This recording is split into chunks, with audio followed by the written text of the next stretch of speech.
Fertile Minds is a podcast brought to you by Virtus Health, who have more than 40 fertility clinics globally and in Australia, including Melbourne IVF, IVF Australia, Queensland Fertility Group and Tas IVF. Our goal is to demystify fertility and assist you in getting pregnant faster. Over the coming episodes, we'll be sharing helpful tips and evidence-based advice around key fertility topics. So be sure to browse our episodes and subscribe so you don't miss a thing.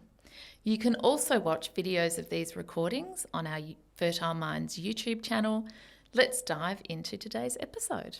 Welcome to Fertile Minds. I'm Dr. Melissa Cameron, a fertility specialist at Melbourne IVF, and today I'm joined by Dr. Marina Demyanenko, who I've known for very many years, since you were a tiny baby doctor, and now you're all big and grown up.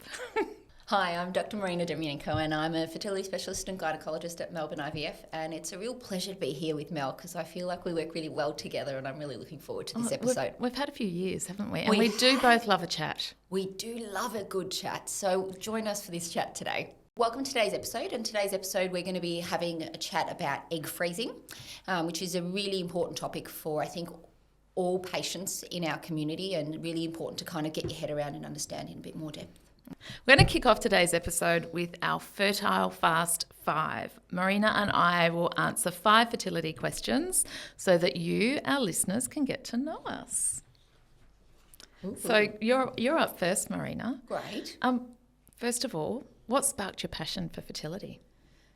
So I guess you and I are both gynecologists by training, or obstetricians and technically gynecologists by training. And I think that's what some people may not know, is that we spend at least 5 to 6 years studying both obstetrics, so baby growing and delivering, and gynecology, and then we can branch out. Yeah, exactly. And so I think as part of my training, and my passion was really in gynecology and managing patients with endometriosis and other gynecological issues or other issues that will affect their fertility. And we don't get to do much fertility care in our core training. And it's secret gynecologist business a little bit. It really is, isn't it? So I think the thing that really sparked my passion for it was that we have so many patients where we manage their gynecological concerns, and then they come back and they're infertile and they have trouble conceiving. And I really wanted to do that continuity. I wanted to be able to manage their gynecological issues and then actually get them pregnant at the end of the day, because a lot of our patients are young and they're fertile and they want to start a family. And so that was kind of a big kind of gap in my knowledge, and so I really wanted to kind of embrace it and get to know it a bit better. Yeah, and I think fertility doesn't exist in a vacuum, and gynecology and fertility, there's so many overlaps as well that you're right, it does. We often see patients with one problem that might morph into something else, and we're often seeing patients over a number of years as well. So what might be a gynecology problem initially might morph into something that might have fertility consequences in the future. Yeah, exactly. As well. So, Mel, your turn now. I'm going to ask you something very different and off script. What's the best part of your job?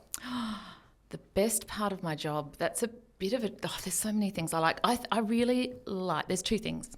First of all, is a bit like being a detective. So I do quite like when people come to see you and there's a problem and you try and get to the bottom of it. That can be really satisfying when you find the answer to a problem. I hesitate on that because it's also incredibly frustrating. We know so much about fertility and there's a huge black hole of stuff we just don't know.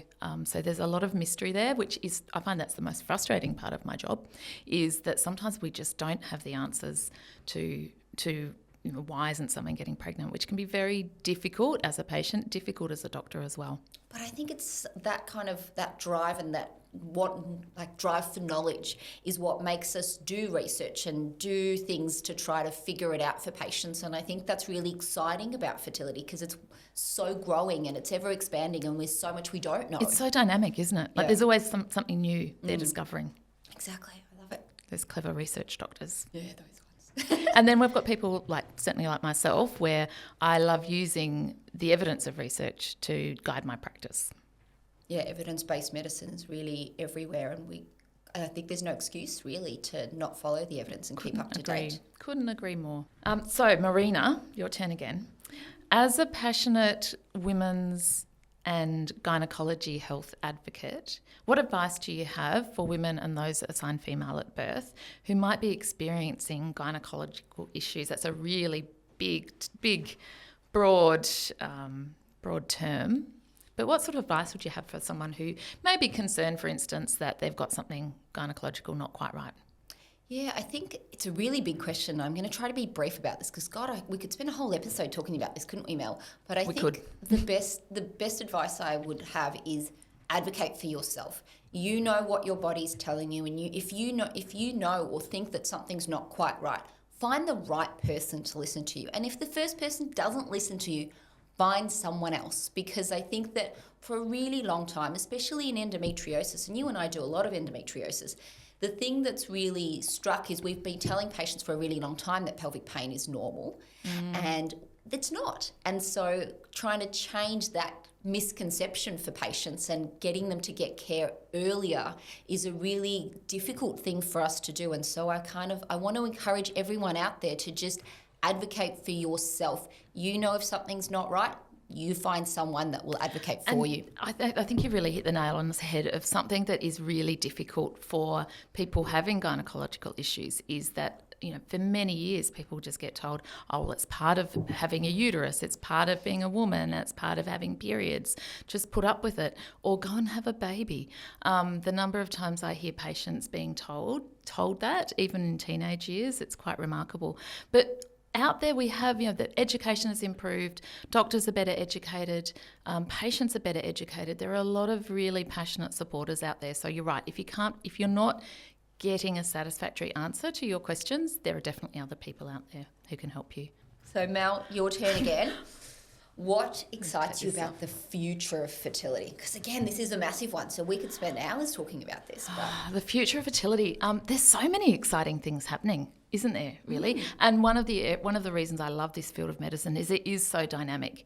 And I mean, even if you think of things like IVF, the oldest IVF baby is only in her 40s. That's fairly new in the whole scheme of medicine.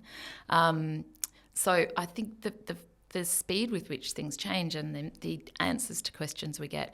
But in particular, I think there's some really exciting areas in vitro maturation of eggs. So this is an area where eggs go through a process of maturation. At the moment in the labs, we don't really know how to encourage that, to help that along. But I don't think it's that far off that we're discovering things. No, I think that IVF is really, or fertility is really in its infancy, and we're really making great strides to improve care and options for patients, and I think it's really exciting to be able to do that. And I think it goes beyond just what's happening in the lab. It's also, we're talking about it, we're here doing a podcast about it. People are interested in their fertility. And if you think back to, I think back to my high school days where we were taught it's really, really easy to get pregnant. If you look at someone who has sperm, you're going to get pregnant. You're going to die from an STI. That was the message that sex ed was. Whereas now, I think it's starting to expand and people are interested in finding out fertility. People are talking about fertility. I think that's going to be interesting that this generation of people seeing us now, what are they going to tell their kids about fertility? But isn't it exciting that they're going to be so much better educated about it? Oh, yeah, for sure. So, Marina, there's a lot of misconceptions about fertility. Yeah, there are, yeah. Give me some examples. I think the best one is that it's all about the egg, that it's always a female or the patient assigned the female gender at birth that is the problem, when in fact that's not true at all. 30% is due to the egg, 30% is due to the sperm, 30% is a mix of small things in both of them, and 10% of the time we don't even know. So I think sperm's flown under the radar for far too long. Far too long. And really, I think as society changes and as there's more testosterone use in the community, sperm's becoming a big player for infertility, isn't it? Absolutely. How many times do you have patients turn up for their first visit? If a patient in their relationship, if they're in a relationship, I like to see both of them. If you're planning on making a baby, regardless of gender and what bits you have and what bits you don't have. I think it's really important we invite everyone. Fertility is so complex. It takes so much to make a baby that, I agree, essentially. Yeah. All right, so let's move on to what's in the news. So Each episode will break down the headlines and discuss what's the latest news in fertility. You may have seen some recent news or new research about artificial intelligence, which is just like a buzzword, I think, everywhere. It's being used everywhere, isn't it? And it's obviously being used in IVF. So can you tell us a little bit about the use of AI in IVF? So I think this is a really exciting area of research. We've recently at Virtus Health published a world first study looking into the use of AI in IVF.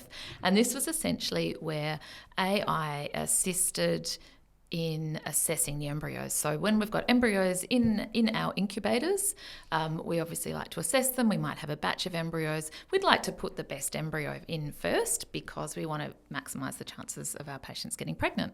But how do you decide on that? So the traditional way is an embryologist looking at the embryo, looking at its stage of development, assessing how good the cells look, essentially. But this is assessed on a one-off basis. So there's been 5 days of development happening that the embryologist isn't aware of. We haven't been looking at them all the time. But with our new technology, we've got the ability to take photos of the embryo. It's like CCTV for embryos, essentially. And the computer, I call it a computer, but the AI is learning how to assess all of those things that have happened. It can assess all of those photos in the previous 5 days and decide on, with much more information at hand, which is the best embryo. So Virtus Health has done a study comparing who gets it right. But wasn't it who gets it right or who gets it better, or is it kind of that our scientists are doing such an amazing job, but gosh, it takes lots of time. Oh, well, that's the thing. And in the end, both the scientists and the AI had equal pregnancy rates, but the AI could do those assessments so much faster, which means our scientists can be used to do all the other really important things. And look, we would not be here without our scientists. I mean, they're such an integral part to what we do on a day-to-day basis. So the more that we can use them for other tasks, it doesn't sound quite right, but the more that we can utilize maybe their expertise. There's if we've got another tool, AI is a tool that we can use in the lab to help things work better and faster and improve the outcomes for our patients. Yeah. But it's not going to replace everything that we do. No, definitely not. You can't replace our amazing scientists. They're just they're what makes us successful, isn't it? Absolutely. All right. And so what does that mean for people undergoing IVF? So like we talk about AI and we've talked about the fact that we've created this computer generated technology that can assess embryos, and it's not inferior to our scientists in terms of assessment. But what does that mean for our patients? It really means we've got our embryologists, our scientists, have another tool to help them do their job so that we can get better outcomes quicker for our patients. Yeah. And I think that when the embryologists look at it, they grade the embryos, and then if the multiple embryos get the same score, what we are doing now is using the AI score to pick that embryo maybe for something that we couldn't see, the scientists couldn't see. Yeah, exactly. It's like a second opinion, really, isn't it? I love a second opinion. Yeah. It's always so good. It's great for patient care, I think. All right, Marina, it's time to delve into today's topic of egg freezing.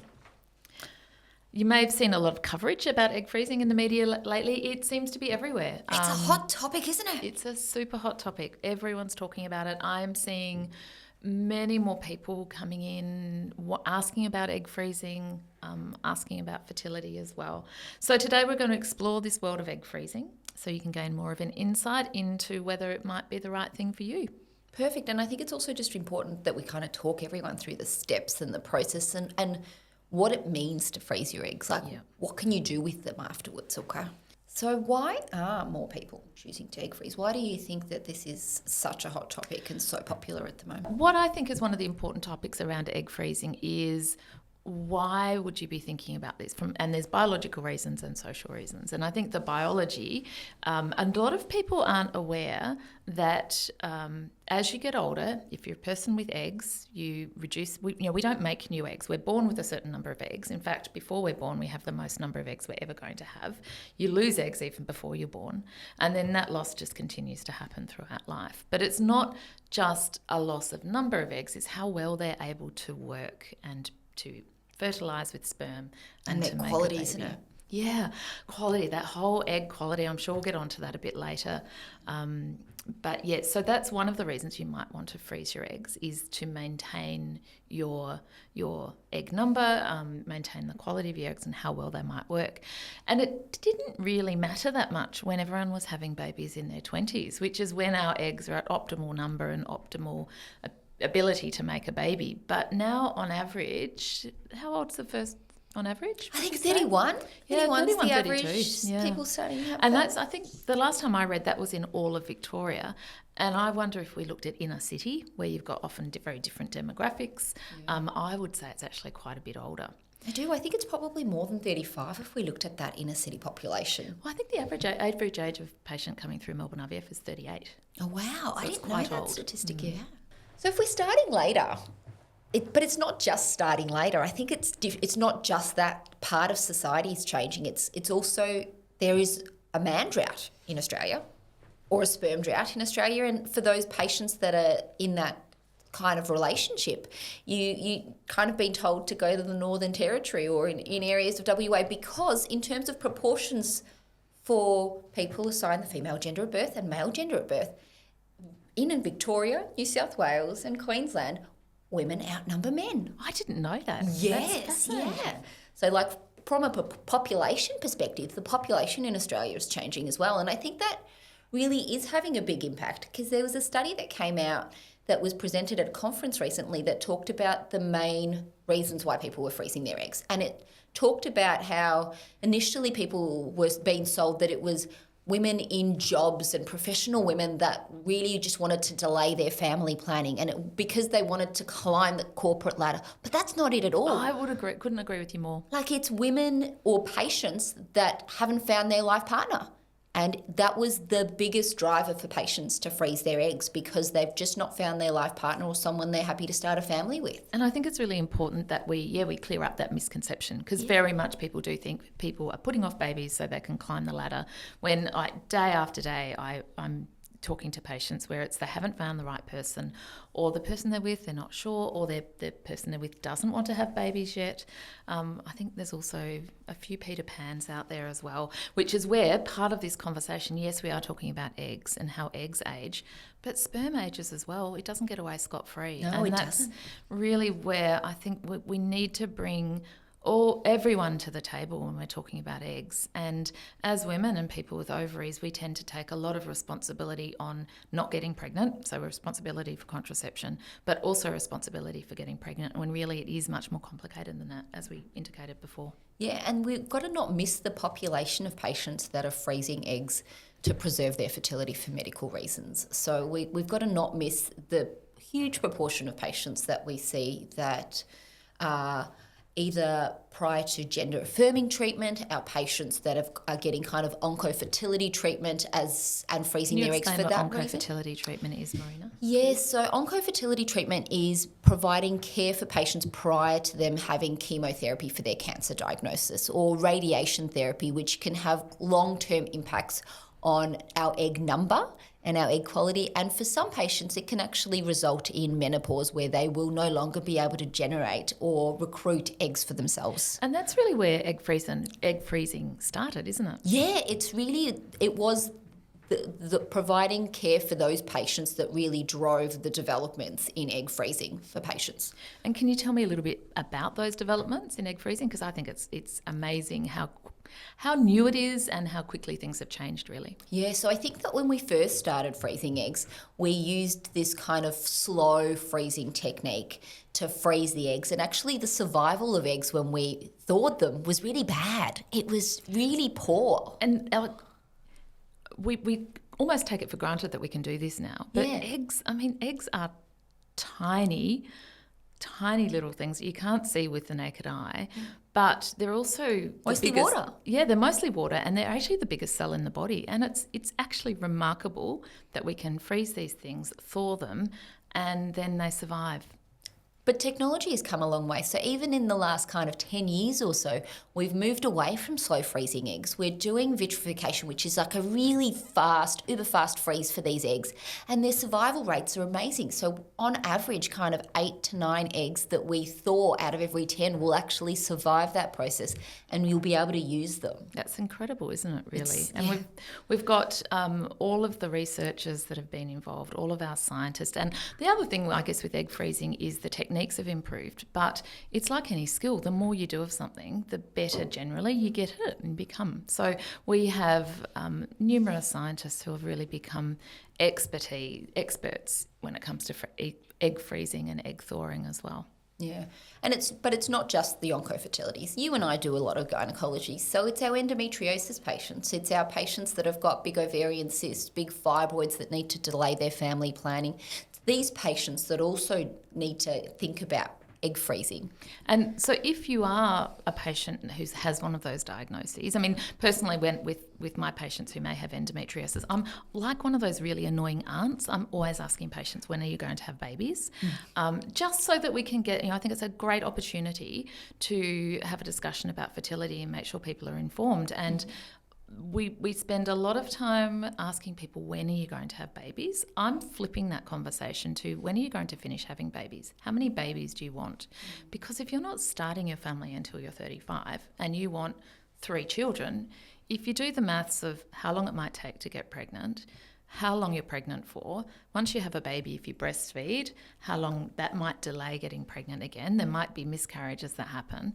If you do the maths, if you're starting at 35 and you want 3 children, you're pushing 40 by the time you get into baby number 3, and that's probably putting your kids quite close together. So that's an approach I take with all my patients, is to think a little bit more about the long term, because having got pregnant once isn't always a guarantee that it's going to happen in the future. And that's another group of patients that I think might benefit from egg freezing, is those that want multiple children in the future. It's a really good comment. I always ask my patients in a first consult, how big of a family do you want? Like, we're talking ideal, because obviously everyone's got the ability to change their mind, and we all change our minds. But if you looked at your ideal, what would you want to have? And I think that's a really important question to ask our patients and our couples. And I've really noticed a change in my practice over the last probably 5 years, that I'm seeing more people where they've got pregnant with baby number 1, fine, no problems. Here they are a few years older, their partner's a few years older as well if they're in a relationship. So eggs are older, sperm are older, and it's harder to get pregnant. So I'm seeing a lot of people with what we call secondary infertility, which means that you've been able to successfully get pregnant once, but come again to the second time, it's not working as well.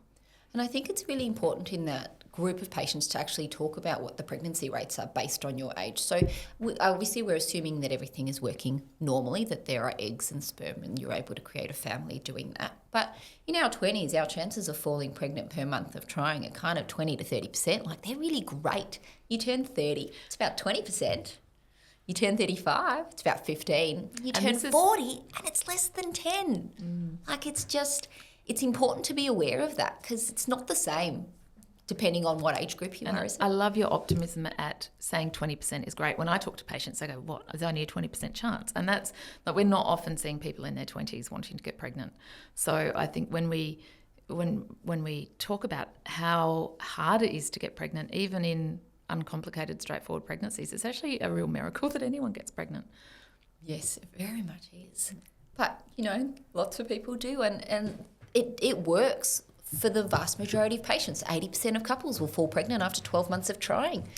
And so we've talked a little bit about who might consider freezing their eggs. Yeah. So what does the actual process of egg freezing involve? Because I think there's a lot of misconceptions out there about what happens during an egg freeze process, how long it might take, and so on. Yeah, so I think that I like to explain patients how we do egg freezing by telling them kind of how their body normally functions. And we've talked about our love of analogies earlier, but I talk to patients... We do love a good analogy, We do love a good analogy. But what normally happens with a cycle is that your brain communicates with your ovary and you recruit a group of eggs. Now, how many eggs you recruit at the beginning of the month depends a lot on your age, but also on your ovarian reserve. And we talk a lot about ovarian reserve, and I think there's just so much misconception about ovarian reserve, but it's age and ovarian reserve. So 40-year-old eggs, even if you've got lots of them, it's still 40-year-old eggs. And so we can't change that, okay? And so when we talk about the cohort of eggs your body recruits at the beginning of the month, one of them grows a little bit better than all the others. And I like to call it the tall poppy. And that's what you ovulate each month that gives you that chance of pregnancy. But when we're looking at egg freezing, what we're trying to do is encourage that cohort of eggs that your body is recruiting at the beginning of the month. And so how do we do that in egg freezing, in someone going through an egg freeze cycle? Yeah, so we give you some medications, so follicle stimulating hormone medications. They're medications that are hormones in the forms of injection by and large for most of our patients that you administer to yourself every day. Kind of, you give us a call with the first day of your period and we start the medications around the second, third day of your cycle. And how long would that take, do you think, for most people? So for most patients, I think an egg freezing cycle is kind of 10 to 14 days, so a relatively short period of time. But now that will vary a bit if someone's got a longer cycle. Yeah, it very much varies. It varies with an individual. It varies depending on their ovarian reserve. It varies about, so there's so many variables in this process, isn't it? Because I read somewhere there's over 200 variables in an IVF cycle, so there must be almost as many in an egg freezing cycle. Yeah, and for most patients, this process includes a couple of ultrasounds. Now, those are generally transvaginal, but we can do them transabdominally. And I think that's a really important point, that we have a lot of patients, for one reason or another, aren't able to have a transvaginal scan. And there is, again, a lot of belief that maybe that means they can't do egg freezing, and that's not at all the case. No, it's not. I think it's important when we talk to our patients about the process of egg freezing, we talk to them about the options that are available, but also some of the safety aspects about not necessarily the ultrasounds that we do in the cycle, but actually the way that we do the egg collection procedure at the end of that process. Because at the end of that process, what we need to do is an egg collection procedure, and it's a day procedure, okay? But you go home the same day, and it's done under sedation, so it's not a full anaesthetic. But it's not risk-free. So there are risks associated with all of these procedures, and traditionally it is done transvaginally. Okay, so patients are able to have this procedure while they're sedated, and where we use an ultrasound probe with a little needle on the end of it, and we suck the fluid out of the little follicles that we saw in the hope that each of the larger ones will give us a mature egg. The follicles are the little sacs of fluid that hold the eggs. Yeah, I like to call them little eggshells because I think it's you can't see the little egg inside it, but you can see the outside of it. I think that's another important point is, how do we predict how many eggs someone might get? Because that's the big question. Everyone wants to know, how many eggs am I going to get? How many eggs do I need to freeze? Yeah, and again, I think it's that question is really variable. You need to individualise it to the patient sitting in front of you, because how old is that patient? How many children do they want? Back to our original question. And I think, how long are they planning to delay their family? And so we talk about, on average, 20 to 30 eggs is a good number, but that's for someone less than 35. You're going to need many more eggs than that for a 40-year-old, aren't you? Most people aren't going to get anywhere near that number in one cycle. It will mostly take 2 to 3 cycles. Yeah, very much so. And that's why we do a measurement. We call it AMH, and I'm sure there's lots of people out there that are getting their AMH tested as a way to reassure themselves that they are fertile. Can you explain what AMH is? So AMH is a blood test that looks at, it's a hormone, in fact, and it's produced by those little eggs that you recruited at the beginning of the month. So if we go back to my analogy where your brain communicates with your ovary and you recruit a group of eggs, at the beginning of those months, these eggs are surrounded by a group of cells, and that group of cells secretes AMH. So what AMH actually tells us when we do a measurement is how many eggs did you recruit in that particular month. And that will vary from month to month. It really does vary from month to month. And if you do the measurement while you're on the oral contraceptive pill, or you've got a Mirena IUD in, or you've got the implant on in, that number can be affected by hormonal contraception. And that number that turns up each month, as doctors, we can't influence that. No, we can't recruit any more eggs than your body's recruited at the beginning of the month. So in an egg freeze cycle, where essentially, if we think of in a natural cycle, you'll have one egg I say becomes egg of the month, and the others we're not utilising. So we're hoping in an egg-free cycle that we get to utilise more of those eggs that turn up. We can't alter the number of eggs that turn up, but our medication that we use, the FSH that you mentioned, or follicle stimulating hormone, that can influence how many we're able to utilise each month. Yeah, exactly. And I think it's really important for patients who've got polycystic ovarian syndrome to understand that their AMH will be higher, but that your age is still the most important factor in this. So I think we've got to make sure that we're not falsely reassuring our patients who've got a really good AMH for their age to say, you'll be fine at 40. The flip side is also, I mean, a low AMH doesn't mean you can't get pregnant. No, definitely, because it doesn't tell us anything about your chances of falling pregnant spontaneously, doesn't tell us when you're going to go through menopause, and it doesn't tell us anything about the quality of the egg. So even if your AMH is low but you are 26, you've got 26-year-old eggs and your chances of falling pregnant are that of a 26-year-old. And I think even though human nature, we want more eggs, like we always want more tickets in the lottery essentially. Oh, yeah, we do. But at the end of the day, we need one good egg to make a baby. That's exactly right. And I'm sure you've had patients, I've had patients where we have only got one egg and it's made an embryo and it's made a beautiful baby. And on contrary to that, I've had patients with lots and lots of eggs. We've made lots of embryos and unfortunately haven't had a successful pregnancy. So which I think all of these are very difficult to have, difficult concepts and difficult discussions to have with patients around expectations as well. Yeah, because I guess the important thing is, okay, so we've frozen the eggs. We've spoken kind of about the process of freezing eggs a little bit, and maybe we should I think we should, Marina, could you tell me about, if I'm turning up, I want to freeze my eggs this cycle, what am I going to go through? What's it going to feel like? Am I going to be able to work throughout this? Do I need to take time off? It's a really good question. So I think the kind of process is that you pick a fertility specialist. You pick someone that works for you, that you relate to, that you can have a conversation with.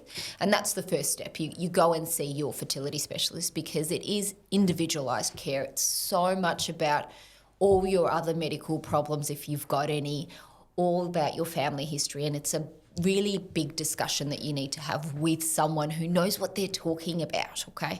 And so after that appointment, most of us will organise some blood tests and an ultrasound to have a look to make sure that we are minimising risk to you. So we're looking at things like, is there any infections, sexually acquired infections that we might actually make you worse rather than better? I think this is one of the important points is, yes, we're talking about egg freezing, but eggs are only one part of fertility. Yeah. So when you go and see someone about freezing eggs, we'll also assess, are there any other aspects or factors that might affect your future fertility? Yeah, and I talk to my patients really commonly about optimising them for pregnancy. So diet, exercise, alcohol, illicit drugs, smoking, weight Vaping. loss. Exactly. And so it's making sure that we are optimising you and from a pregnancy perspective, because we're looking into the long distance when we're freezing your eggs. And again, that education aspect so that you can be prepared. Mm-hmm. So I've turned up, I want to freeze my eggs. I've seen my specialist. I've had some blood tests done. I'm ready to go. Great. What next? Yeah, so next you call with your first period, okay? I think you see our lovely nurses who give you a really thorough education about the process of egg freezing and how to do it, because the reality is you need a bit of guidance and someone to hold your hand, and we work in an amazing team of counsellors and nurses and embryologists, and so we all kind of work together to help you with that process. So in terms of most of us, you're able to work around your work schedule. So a lot of us do ultrasounds for you in your cycle, either before work hours start or sometimes even later in the day, although early mornings definitely are preferential for us to be able to make a plan for when your procedures are going to be. But most of the time, you're only really seeing your clinic 2 or 3 times in that actual period. 2 for ultrasounds, maybe 3 for ultrasounds, and then for the egg collection procedure, everything else is administered at home. And so you're able to actually work up until your egg collection date. Like from a time off work perspective, you're not having to take a significant amount of time off work. And what about working through a cycle? a lot of patients are concerned they're going to become hormonal lunatics, really, and really quite worried about the side effects of going through the cycle. What's been your experience with patients undergoing egg freezing? Vast majority of my patients really actually tolerate the whole process fairly well. Okay, you get pain and bruising at the injection sites, you get bloating, some patients get headaches and breast tenderness.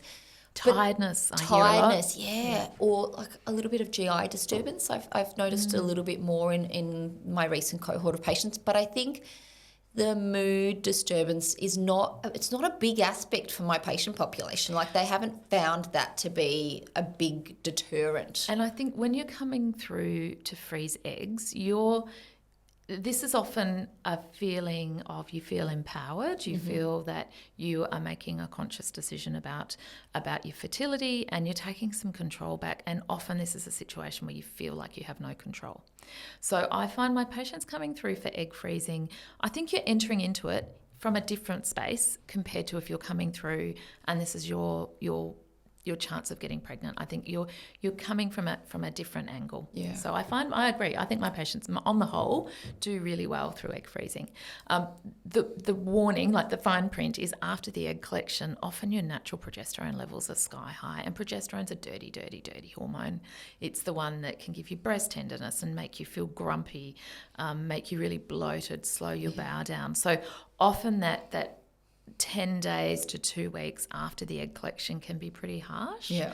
And so I often warn people of that. And usually the first period after having an egg collection. Pretty bad, isn't it? Yeah. Like, it's like you've ovulated maybe 10 times over. So often you'll have a heavier period, a more painful period. Yeah. And I think that kind of post-egg recovery, it's really important to warn patients about. So the vast majority of patients will have like a bit of crampy tummy pain, some vaginal bleeding.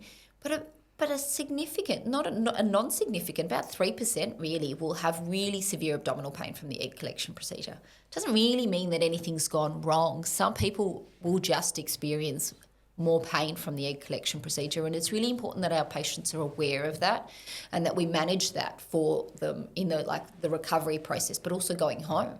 And generally, the more eggs you get, more has happened. So you're likely to be more uncomfortable as well. Another really important consideration is, we are doing this, most of the time we're doing this electively, we're doing this maybe to use in the future. I think a very important consideration, is there anything that could actually harm your future fertility going through egg freezing? Well, yeah, I guess so. There definitely is. I think that you've got to talk to patients about the risk of ovarian torsion. Gosh, it's rare. Yeah, isn't it? I've seen maybe 2 cases of torsion. Your ovaries, so I guess it's really important that patients understand what ovarian torsion is. So do you want to explain that, Mel? Yeah, so torsion is essentially the ovary when you're going through an egg collection, going through an egg freeze cycle. The ovary becomes much, much bigger than what it is naturally. And sometimes it becomes a bit top heavy. It's a bit like if you imagine a balloon with some water in it, you give it a bit of a push and it gains some momentum and can twist around. And that's what ovarian torsion is. It can happen. It happens quite rarely. It can happen, in people who aren't going through egg freeze cycles. But it is something that in the time that, if that happens, that potentially could compromise your ovarian function in the future. Saying that, I think we manage torsions much better now. We're much more conservative with our managements. Certainly when I was a baby doctor growing up, we used to whip out ovaries all the time, whereas now we would have a much more conservative approach to someone who had a torsion and really try and support them through it. But that would be probably the most significant side effect. Yeah. But I think that, and I guess the other one that is very commonly talked about is ovarian hyperstimulation. And I think that it's becoming less common, and a specifically severe ovarian hyperstimulation, which can be life-threatening, is really becoming rare, I think, with the way that we do things. And this is where I'm showing my age, because I remember as a trainee, we would have, I trained in a hospital where there wasn't, IVF treatments weren't done, but we did see people who had IVF treatments elsewhere and became quite sick, and they'd turn up into the emergency department, and you'd have these patients that had what seemed like very complex regimes. They knew so much more than what we did. And that often, in those days, we didn't have a lot of ways of predicting who was going to be at risk of ovarian hyperstimulation. We didn't have have the same medication options to try and prevent it becoming a significant problem. So compared to now, we've talked about AMH. We can predict who's at risk. So people with high AMHs, people who are young. We're doing ultrasounds frequently throughout. We're doing blood tests throughout an egg-free cycle. So we can predict and alter our regime to try and reduce the risk of that being a problem. We've talked a bit about OHSS. What does that mean? What might someone who has OHSS, what might they experience? Yeah, so I like to use a bit of a sieve analogy. So it's like poking giant holes in a sieve. So the fluid that normally travels around in your bloodstream can go into other areas. They get fluid in their tummy or ascites. They get bloating and pain and discomfort overall. They can get fluid in their lungs, so they can kind of get a bit short of breath, nausea, vomiting, constipation. Worst case scenario, they can get clots in the legs and in the lungs and kind of need admissions to the intensive care unit. But that's becoming increasingly rare, as we said. Thank goodness, because it can be quite a difficult thing. But it's a very significant thing to have, a significant episode to happen, but it does get better with support. So it's not something that will be with you for life. It usually will resolve by the time you get your next period. But fortunately, we can predict better, we can manage better. So the incidence of it being very severe or ending up in hospital even is very uncommon now. Yeah, and what are the developments that I guess we've had that has made it less common? I think we've got better medications, essentially. Yep. So we've got the ability to use really low-dose stimulations. We used to use very high doses all the time in patients. Now that our egg freeze technology is better and we're getting more eggs surviving the process, we don't necessarily feel the same pressure to get uber numbers of eggs. So we can get smaller number of eggs in a cycle so that we know we're doing that safely. I think safety has to be a priority. So better medications. We've got alternative, what we call trigger medications, which really reduces the chances of people developing significant OHSS. And really, I think significant OHSS was much more common in the patients that were doing IVF and were getting pregnant afterwards, because the HCG hormone drives OHSS to be more severe and more prolonged. And so we're not doing that in egg freezing.'re not putting an embryo back in. And also we have more, if we're putting an embryo in, there's certain medications we can't use for pain relief. We're very limited in the treatments that we can do, as opposed to when you're freezing eggs, it opens the door for us. We've got more treatments to use. So we've talked about the egg freezing cycle, and most people, I guess in summary, most people cope very well with an egg freezing cycle. Most people are able to work through a cycle, apart from obviously the day that you have the anaesthetic and you have the egg collection done. I find most of my patients would go to work the next day, depending on their type of job. Sometimes you'll need a couple of days off, particularly if you get a higher number of eggs. Yeah, and especially if you've got a job where you're doing kind of lifting, childmindering, things like that, where you're on your feet a lot more, I'd probably recommend the next day off. Yes, absolutely. And so we've frozen the eggs. Now we're coming back a few years later and we want to use those frozen eggs. What's the next step? Yeah, I think it really depends. Again, it's so individualised in terms of the patient that you're sitting in front of you, because I think if someone comes back to you and they're 30 and they've got a partner and they want to start a family, what would you say to a 30-year-old? I would say try. Yeah, wouldn't you? Yeah, like just go and try and have a baby. Yeah. Because I think not all patients will need to use their eggs. And in fact, how many people are actually using these eggs? It's a very small number. It's less than 30%. Yeah. Which is we're freezing an awful lot of eggs, but not many people yet are coming back to use those eggs. But that's actually quite a good thing, isn't it? Absolutely. That we're freezing eggs to give patients options, and that for a proportion of our patients, they won't need them. And I think that's a really reassuring thing, that not everyone will have a problem falling pregnant and that they won't need to use them. And I think it's a really good thing to have that option if you do need them, though. And what if I come back a few years later and I've frozen my eggs, but I don't have a partner, or I'm in a relationship with someone who doesn't have sperm and we want to use those eggs? What are the options there? Yeah, so I think we've got a few options available for patients. So obviously, you're able to start a family as a solo parent and get use of donor sperm, and that can be either donor sperm from someone that you've recruited if you've got a friend or a colleague that is willing to donate sperm to the situation. You can obviously use them. Far more commonly is clinic recruited donor sperm programs, and we've got an amazing donor sperm program at Melbourne IVF where we've got one of the longest running donor sperm programs, and so patients are able to use donor sperm if they don't have sperm or if they're solo parenting to create a family with those eggs. And so when you have the sperm of your choice, what happens to the eggs? What's the next step? Yeah, so we've got to thaw those eggs. And as I said kind of a little bit earlier in this podcast, not all of those eggs will survive the thawing process. So kind of on every 10 eggs that we thaw, about 8 or 9 will survive that thawing process. And then we need to fertilise those eggs. Now, because the eggs have been frozen at the moment, and technology may hopefully change over time. At the moment, we need to use a technique called ICSI to fertilise the eggs, which is where we pick the most normal looking sperm and we inject it directly into the egg to achieve fertilisation. And how many will fertilise? About half. Yeah. Yeah, so if we're going back to the 10, because it's an easier number to work with, about half of those will fertilise. Kind of 5 or 6 will fertilise normally. And then in a very similar way to the way that we do traditional IVF now, we grow those embryos in the lab until they form a blastocyst or a day 5 embryo. And that's not always been the case, has it, Mel? Previously we did it differently. Yeah, we used to do a lot of cleavage stage embryos or day 2 or 3 embryo transfers. But there's many reasons why we've gone on to blastocyst transfers.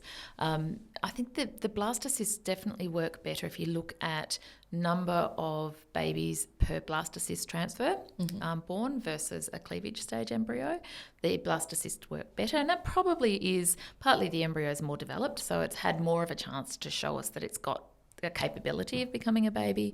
But also if you look at the uterus and the uterine lining, it has a fairly narrow window of when the best time is for the embryo to implant, and that's 5 days after ovulation, which is where the blastocyst comes in, so 5 days after. If we're putting in an earlier embryo, it's still got a few more days to develop before the uterus is kind of not quite ready at that stage. So, and that whole area of implantation is such a mystery. That's an area we know so much, but there's so little we know, and we've got so much more to find out. So true. And so of every 10 eggs that we have that we then go to use, we kind of get 1 to 2 embryos on average. And how likely is an embryo to become a baby?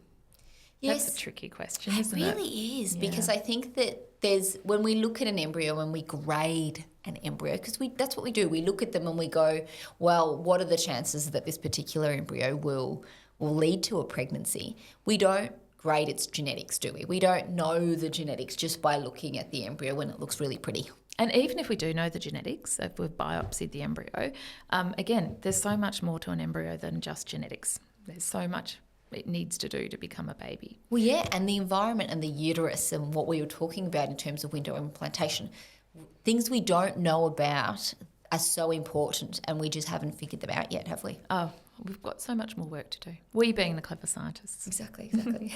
So overall, I tell my patients, if we look at all the embryos we use in the world, not taking into account age or stage or grade of development, overall 1 in 3 embryos become a baby.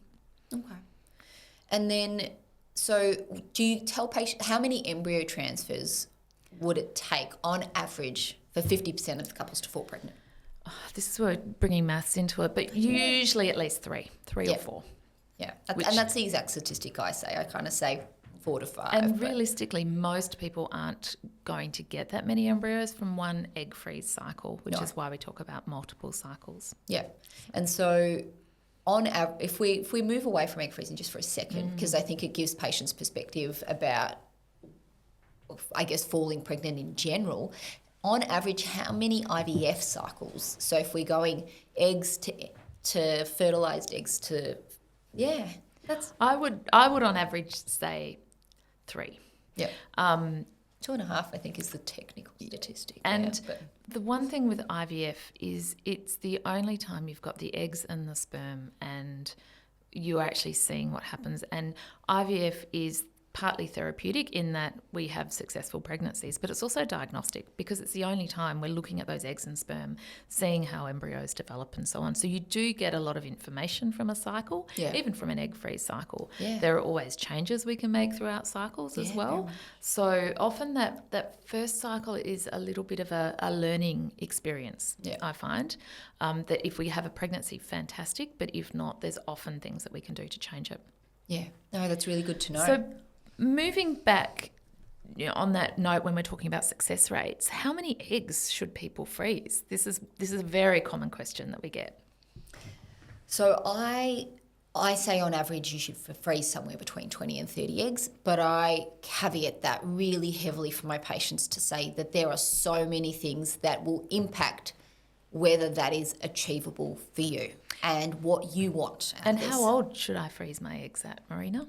Oh, it's a very good question. If you can, less than 35 is kind of the advice that I give. Doesn't mean that you can't freeze eggs when you're older than 35. It just means that you would likely need to freeze more. And you're going to get much more benefit. Yeah. And I mean, occasionally we see people in their 40s wanting to freeze eggs, but really what sort of numbers are you looking at if you're 40?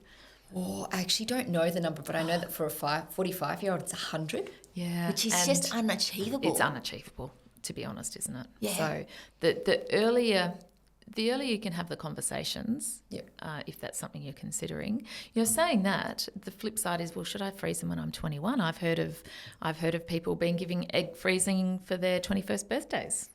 What are your thoughts of that? Well, I think that when we kind of go back, and I think it's different for everyone, but if we go to kind of health economics, if you're freezing your eggs at 21 and you're wanting to start a family young, gosh, most patients wouldn't need to come back and use them. And so I think if you're looking at it from a health economics thing, that's just not a reasonable thing. And I think there was a study that looked at health economics and is there an age in which if we kind of as global healthcare offered egg freezing, that it would actually be a better use of government money rather than for IVF. And I think they came up with 30. Yeah. Yep. All right. So I guess the next really important question is, how long can you freeze them? How long can you store them for? So there's biological considerations and legislative considerations. So biologically, if they're stored well and they're kept in a very steady state of storage, they can survive, as far as we know, almost indefinitely. From a legislation point of view, now this is where it will change from state to state, and I'm only really familiar with the Victorian law, but you can freeze those eggs for up to 10 years. Now, at that 10-year mark, it's not like we open the freezer and chuck them out. Yeah. You can then apply to extend that, and that's particularly relevant for people who maybe have frozen eggs at a very young age because of cancer diagnoses. They might not be ready to use those eggs in 10 years' time. Yeah. So there's a lot of flexibility over how long you can keep those eggs frozen for. Yeah, and it's really good because I think it just gives patients options and time to make those decisions. And one of the considerations if you are freezing your eggs is most of the time there's going to be an annual storage fee, which will vary between clinics. But it is another, if we're thinking about the cost of freezing eggs, it is something that you do need to take into consideration over those 10 years. Yeah, very much so. And we've talked about how you can use your eggs, and we've talked about this being an option, and I think that's a very important point, is that this is an option. It's not a guarantee. It's very good science, but it's not perfect science. But what if you got to the end of your journey, I'd say, and you didn't want to use those eggs, or you didn't have the need to use those eggs? If you've managed to conceive spontaneously, you might not need to use those eggs. What are your options to do with them? Yeah, I think it's a really, really important conversation that we have to have with our patients, because I think, yes, the aim of freezing the eggs is for you to create a family in the future for yourself. But we talked about utility. Not everyone comes back to use them. So you have to have a think about what you want to do with them once you're done. And so the options that I kind of discuss with my patients is that you can choose to discard them, so we can get rid of them. We can donate them to research, so that's where we use them to develop the science behind everything. And I think that's actually a very important option for patients to have a think about. So they're never used to create an embryo, they're not used to create a baby, but they're used to advance the science and the skills that we've got that we gain from freezing eggs, because there's so much more that we can learn. And then the third option is donating them to another individual or couple that's having reproductive issues. And we see, we talked about a sperm drought before, there's an even bigger egg drought. There's a big need for donor eggs. And it's something that's very difficult. I mean, our donor egg wait list is long, very long. Yeah, and I think that it's really important that if we're having these discussions with our patients, that we recognise that there is a huge proportion of patients that will choose to donate them on the other side. Somewhere around over 80%, isn't it, that would find it acceptable to donate their eggs to someone else who might need them. Yeah, and the most recent research from Melbourne IVF would completely support that over 80% of patients are choosing at the end of that journey to donate their eggs. And I think the important thing to also tell patients is you can change your mind. Okay? Oh, absolutely. Yeah. So what you sign on the piece of paper when you choose to freeze your eggs at the very beginning is not necessarily what you've got to do at the end of your journey.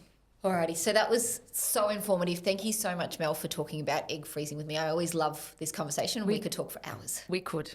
We'd better wrap it up, though. We better. And so the last part of this segment was going to be some myth busters for us. All right, so today, with so much information about fertility, it can sometimes be difficult to separate fact from fiction. And so that's why we're here to bust some of the biggest myths and give you some information about fertility. So really common question that my patients are asking me is, does hormonal contraception harm fertility? Oh, it's always asked, isn't it? And often, again, I get that from my patients as well. The short answer is no, essentially. And in some cases, it can actually improve your fertility. I think historically it's really interesting when you look at when all of these medications were introduced. That's a whole nother conversation about the history of the pill and the societal changes around that. But initially when they did studies looking at the effect of the pill and did it affect fertility, they didn't take into account things like, why did that person go on the pill? Was it that they were only having periods once every 6 months? Were they having heavy, painful periods? So maybe they had endometriosis or fibroids. A lot of those studies didn't also take into account the fact that sperm could be a factor. So yes, some of the very, very early studies, and we're talking the pills like 50, 60 years old now. Yes. Yep. So some of those early studies did suggest that maybe there was some effect on fertility, but really they were very, very poor quality studies. And if you look at more modern, high quality studies, it doesn't appear to have any effect on fertility. Now, saying that, if you've gone on the pill because you've got PCOS and you need to regulate your periods, when you come off the pill, you may go back to that same pattern of periods, and so you may need some assistance. Yep. The other consideration is if, say, you've been using condoms for contraception, which has given you sexually transmitted infection protection, and then you start the pill and you ditch the condoms, then you could potentially be at risk of getting conditions like chlamydia and so on that could infect your tubes, and independent of the pill, cause problems with fertility. But overall, if you're fit and well, and you've got no other major medical problems, no other major gynae problems, being on the pill or any other form of hormonal contraception shouldn't alter your subsequent fertility. Some of those contraceptions we use, such as Depo-Provera, which is the injection that we give every 3 months, we don't use it as commonly now. We don't use it much. But sometimes there can be a bit of a delay until your periods return, but for most people, their periods will return, and so it won't affect your future fertility. And the flip side is that if you do have conditions like endometriosis and adenomyosis, hormonal contraception can slow down the progression of that. It can reverse some of the effects temporarily, so it can definitely improve your long-term fertility as well as having numerous other potential health benefits that we won't go into today. But gosh, we could, couldn't we though? Oh, we could. We could. I wouldn't be concerned about future fertility because you've been on the pill. Again, another bit of fine print is if you go on the pill when you're 30 and you come off it when you're 38 and then you want to have babies then, the passage of time has reduced your fertility as well. So it's not just the pill effect. Very true. Oh, well, thank you so much for listening today, and we hope that you found our episode really helpful as you embark on your fertility journey. Marina, thanks so much for joining me today. It's always a pleasure to have a chat to you about fertility, and I hope we can do it again. Now, if anyone's interested in following up, where can they find you? Oh, so they can find me on Instagram at Dr. Marina Demyanenko, or visit my website at drdemyanenko.com. What about you? Where can people find you, Mel? You can find me on Instagram at sweet3_fertility to find out more about myself and Marina. You can follow us on the Melbourne IVF website, which is mivf.com.au. For all things fertility, subscribe now on Apple Podcasts, Spotify, or YouTube. Connect with us on Instagram at @fertileminds_official to join the conversation. Do you have any fertility questions? Send us a message on Instagram and our fertility specialist will answer your question in the next episode.